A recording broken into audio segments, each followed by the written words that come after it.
ជំរាបសួរពុកម៉ែបងប្អូនថ្ងៃនេះយើងផ្លែកភ្នែកយើងមកមើលសម្រាប់ខាងក្រៅនៃកូនពៅរបស់យើងណាគឺឈុតមកទឹកកន្លះ VIP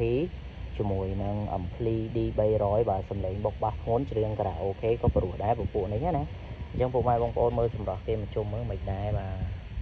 វ៉ាវគេថាស្រស់ស្អាតមែនតើបងប្អូនហើយមើលពីជ្រុងណាក៏ស្អាតដែរនេះអញ្ចឹងពុកម៉ែបងប្អូនដែលមានតម្រូវការធុងបាសយកទៅដាក់នៅក្នុងហាងឬក៏ក្នុងផ្ទះឬក៏ស្ដាប់នៅខាងក្រៅក៏សលេងព្រោះដែរពពួកនេះណាបើអញ្ចឹងយើងលេងជាមួយនឹងសាប់មកតកន្លះមកគូជាមួយនឹងអីក្រួយ brand DM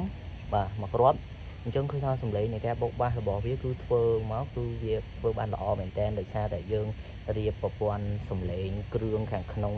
ហ្នឹងគឺអូឆ្អឹងនិយាយថាចាក់ទៅលើផងទៅក្រោមផងបាទអញ្ចឹងមិនមែនធ្វើឲ្យតែរួចពីដៃទេណាបងប្អូនអញ្ចឹងធានាសំឡេងនិងគុណភាពជូនពុកម៉ែបងប្អូនមកអញ្ចឹងសម្រាប់របស់វាគឺមានតែប៉ុណ្្នឹងពុកម៉ែបងប្អូនដែលឃើញវីដេអូនេះជួយ share បងប្អូនអ្នកមួយអរគុណហេង